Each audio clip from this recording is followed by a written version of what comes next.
코로나19 여파로 일이 없어서 휴직에 들어간 사람이 무려 120만 명 넘게 늘었고 취업자 수도 10년 만에 가장 크게 줄어든 것으로 집계됐습니다. 네, 한국노동연구원 기획조정실장 오계택입니다. 오늘의 키워드는 사람 중심 투자입니다. 우리는 굉장히 급변하는 세상에 살고 있습니다. 작년 말만 하더라도 코로나19가 발생해서 우리가 이런 어려움에 처할지 아무도 몰랐습니다. 그래서 이러한 급변하는 세상에 우리가 대응하기 위해서는 사회 안정망이 필요하고요. 사람 중심 투자가 필요합니다. 그래서 우리가 이러한 역사적인 교훈을 조금 새기고 어떻게 이러한 사회 안정망을 확충할 것인지에 대한 그런 고민이 필요한데요. 이것은 민간이 할 수 없습니다. 왜냐하면 공공재이기 때문에 정부가 나서서 해야 되고요. 우리가 기존에 가지고 있었던 노동시장 이중 구조라든가 소득의 격차 이러한 부분들을 어떻게 줄일 것인가가 현재 필요한 시점이고요. 한국판 뉴딜에서 이러한 고민을 담아서 사람 중심 투자, 안정망 강화를 해야 될 것으로 보입니다. 우리나라가 사실 작년까지만 하더라도 코로나19와 같은 이러한 전 세계적인 경제 위기가 나타날지 아무도 잘 모르고 있었습니다. 갑자기 이제 2020년이 되면서 코로나19로 인해서 경제 위기가 발생을 했고요. 이러한 경제 위기가 발생을 하게 되니까 상대적으로 취약계층이 더 어려움을 겪게 된다는 그러한 교훈을 얻게 되었습니다. 그래서 이러한 격차를 줄이기 위한 여러 가지 노력이 필요하고 그러한 그 노력의 일환으로 사회 안전망과 고용 안정망 강화가 필요하다. 그래서 이번에 정부에서 코로나19 위기를 극복하기 위한 한국판 뉴딜을 진행하고 있고 거기에서 디지털 뉴딜과 그린 뉴딜을 진행하고 있는데 이러한 두 가지 사업이 잘 되기 위해서도 사회 안정망이 먼저 선결되어야 한다. 이렇게 보고 있습니다. 이번에 정부가 추진하고 있는 두 가지 축인 그린 뉴딜과 디지털 뉴딜은 결국은 최종적으로는 사람이 하는 겁니다. 그 의사결정도 사람이 하는 것이고요. 실질적으로 일도 사람이 하게 되어 있습니다. 그래서 여기에서 일하시게 될 근로자분들이 육체적으로 그리고 정신적으로 좀 안정된 상황에서 내가 하는 일을 좀 더 심리적 안정을 가지고 일할 수 있으면 훨씬 더 일에 집중할 수가 있거든요. 그래서 이분들의 역량도 강화시켜드리고 이분들이 좀 더 심리적 안정을 가지고 일할 수 있는 환경을 만들어주자고 하는 것이고요. 그래서 그린 뉴딜과 디지털 뉴딜이 진행되는 과정에서 창출되는 일자리들이 단기적인 저숙련 일자리가 아니라 지속 가능한 괜찮은 일자리가 되도록 하는 것이 중요하고요. 이러한 일자리가 창출되어야 지금 진행되고 있는 그린 뉴딜과 디지털 뉴딜이 장기적인 성장과 지속 가능한 성장 가능성이 담보될 수 있을 것으로 보입니다. 우리는 미국판 뉴딜이 후보댐 같은 그런 이제 공공건설 발주만인 줄 알고 있는데 사실은 거기에서도 굉장히 중요한 사회 안정망 확충이 있습니다. 예를 들면 당시에 미국에는 노동상권을 보장할 수 있는 법이 없었는데요. 이 당시에 전국 노동관계법이라고 하는 법을 만들어서 근로자의 단결권이라든가 단체 교섭권 같은 그런 제도를 만들었고요. 당시에 미국에서 대공황이 발생했을 때 잃어버린 자들을 위한 뉴딜이라고 하는 구호를 내걸었습니다. 지금으로 따지면 취약계층을 위한 새로운 정책 제언이다 이렇게 볼 수가 있거든요. 그래서 당시에 미국 정부가 이러한 슬로건을 가지고 국민들을 설득을 하고 정부가 적극적인 역할을 해서 사회적으로 어려운 분들을 더 지원을 해서 당시에 미국이 그나마 뉴딜을 통해서 대공황의 그 어려움을 나름대로 쉽게 극복했다 이런 역사적인 평가가 있습니다. 먼저 산업적으로 보면 아무래도 사람을 대상으로 하는 서비스업이 어렵습니다. 왜냐하면 지금 코로나19로 인해서 사람 간의 접촉이 어렵기 때문에 교육 서비스업이라든가 도소매업, 음식 숙박 서비스업, 그다음에 여행업이나 항공업 같은 그런 산업들이 먼저 타격을 입고 있습니다. 전체적으로 보면 자영업자, 그다음 특수고용 형태 종사자, 프리랜서, 플랫폼 노동자 이런 분들이 어렵고요. 물론 단기적으로 지금 배달 수요가 늘어나서 배달업 종사자들이 좀 늘고는 있지만 저는 일시적인 현상으로 보이고요. 그다음에 세대별로 보면 청년들의 경우에 이제 일자리를 찾아야 되는데 지금 일자리가 줄어들고 있어서 어렵고요. 그다음에 경력단절 여성의 경우에는 재취업을 해야 되는데 그 기회도 줄어들고 있어서 어려움을 겪고 계신 것으로 보입니다.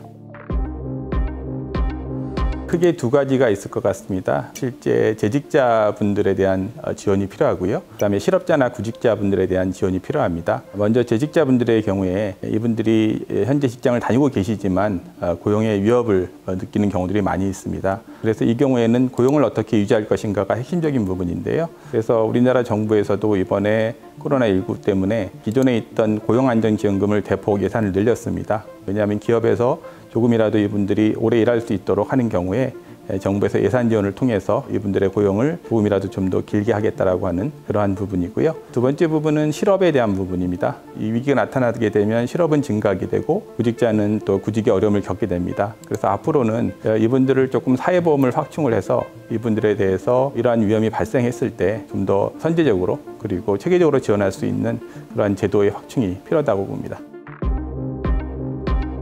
크게 5가지 정도가 있습니다. 첫 번째는 전 국민을 대상으로 고용보험을 확대하겠다고 하는 것입니다. 이미 일부 시작이 되었는데요. 자영업자나 특수고용 형태의 종사자에 대한 확대를 이미 논의하고 있습니다. 이뿐만 아니라 프리랜서라든가 여러 가지 다양한 형태의 그런 고용에 대해서도 고용보험을 어떻게 확대할 것인가가 지금 논의 중에 있습니다. 또 하나는 산업보험의 경우에도 현재 특수고용 형태 종사자 그 적용 범위를 좀 더 넓히는 그러한 작업을 하고 있습니다. 두 번째는 국민취업제도인데요. 국민취업제도는 특히 취약계층에 계신 분들이 어떻게 취업을 하고 일자리를 얻어서 일을 할 수 있게 만들어 드릴까 하는 부분입니다. 그래서 직업훈련 제도를 확충을 해서 이분들이 좋은 직업훈련을 받으시고 또 고용 서비스를 확충해서 이분들한테 맞는 일자리를 제공을 해서 이분들이 최종적으로 취업을 해서 일을 하면서 인간다운 삶을 영위할 수 있도록 도와드리는 내용이고요. 기초생활보장에 대한 부분도 필요합니다. 국민으로서의 최소한의 어떤 생활을 영위할 수 있도록 하는 것이 기초생활보장인데요.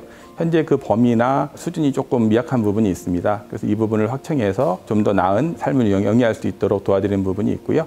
그다음에 이번에 코로나19 때문에 사실은 쉴 수 있는 권리가 필요한데 그를 위해서는 상병수당 제도 같은 것이 필요합니다. 왜냐하면 몸이 안 좋아서 일을 하지 못할 경우에 임금 보존을 해드려야 되는데 그러기 위해서는 상병수당 제도 등이 좀 확충이 되어야 되고요. 마지막으로 근로환경과 작업장 안전입니다. 이번 코로나19 때문에 작업장이 안전해야 근로자들이 마음 놓고 일할 수 있는 그러한 환경 구축의 필요성이 있고요. 그다음에 좀 더 쾌적한 작업장을 만들어서 근로자들이 업무에 집중할 수 있도록 그렇게 만들어주는 노력도 필요하다고 봅니다.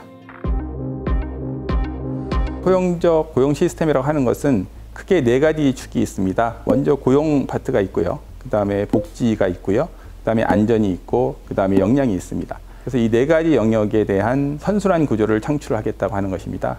그래서 먼저 고용의 부분은 고용보험을 제도 등을 확충을 해서 작업장에서 일하시는 동안에는 고용보험 제도 등을 통해서 이분들이 안정된 작업장에서 일을 할 수 있도록 도와드리는 부분이고요. 이분들이 혹시 작업장에서 벗어나서 실업 상태 등에 빠질 수가 있습니다. 그런 경우에는 복지 제도를 확충해서 일을 하지 않더라도 국민으로서의 최소한의 삶을 영위할 수 있는 그런 사회복지 시스템을 만들어 드리는 것이고요. 그다음에 안전은 현재 코로나19 때문에 안전의 중요성이 높아지고 있습니다. 그래서 뭐 일을 하든 복지를 하든 우선은 안전된 환경이 되어야 그 안에서 고용이나 복지가 돌아갈 수 있기 때문에 좀 그러한 환경을 만들어드리겠다는 것이고요. 그리고 마지막으로 역량의 부분은 근로자들이 역량을 갖출 수 있도록 미래지향적인 직업교육 시스템을 구축을 해서 이분들이 미래에 필요한 그런 역량을 갖추고 그러한 역량을 작업장에서 발휘할 수 있도록 해드리는 내용입니다.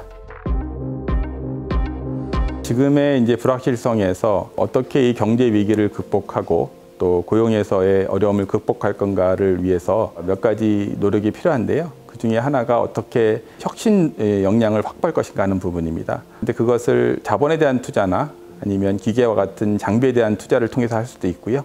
사람에 대한 투자를 통해서 할 수도 있습니다. 그런데 자본이나 기계 같은 투자와 달리 사람에 대한 투자는 장기간의 투자가 필요합니다. 왜냐하면 사람은 바로 일할 수가 없고요. 직무 역량을 갖추기 위해서는 교육도 시켜야 되고 직업훈련도 시켜야 되고 또 작업장에서의 적응도 필요하고 그래서 사람에 대한 투자는 좀 더 장기간의 비전을 가지고 이분들한테 역량을 갖출 수 있게 해드려야 되고요. 그다음에 이분들이 역량을 갖추고 그 역량을 작업장에서 발휘할 수 있는 그러한 환경 조성이 필요합니다. 이들이 자신들이 가진 역량을 가지고 혁신 역량을 발휘해서 더 나은 성과를 창출할 수 있다고 하는 것이 사람에 대한 투자입니다.